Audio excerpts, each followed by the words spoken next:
அன்றைய நிகழ்வு, இது இன்றைய நிகழ்வு ப்ரோ. சபையிலே உடைத்தாள்.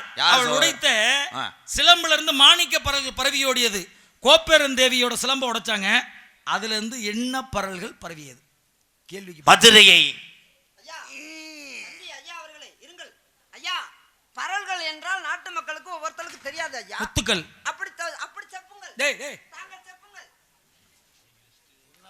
மதுரை, மதுரை என்றால் மீன் வில்லியாள், மீனுக்கு இமையிருகாது.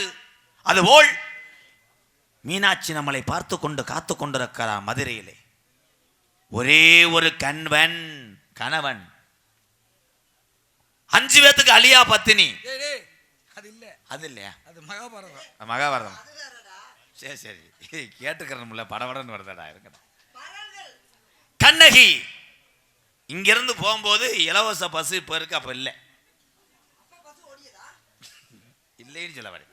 நடையா நடந்து போறா கண்ணகி. போகும்போது கண்ணகி செருப்பு வந்துருச்சு, விகேசி அப்படின்னு நீங்க நினைக்கலாம். இல்ல மயிர் இல்லடா. ஓடுன கண்ணகி மதுரையே கொழுந்து விட்டு எரியுது. ஆனால் கையிலே சிலம்பு. அதெல்லாம் கொண்டு போய் உடைச்சதுக்கு அப்புறம் என்னடா சொல்றா?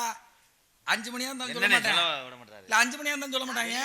என்ன பிறந்த இடத்துல இருந்து வரணும், அது நீங்க அடுத்து உடைச்சத மட்டும் சொல்ல முடியாது எங்களால. பெரும நாட்டுக்கு எங்க இருந்து வந்தோம், எங்க வந்தோம் அப்படி வரீங்களா நீங்க? அப்ப சொல்லிடுவேன். சொல்லுவாங்க.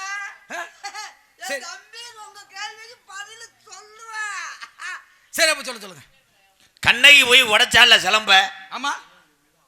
இடது கையில உடைச்சாலா வலது கையில உடைச்சாலா?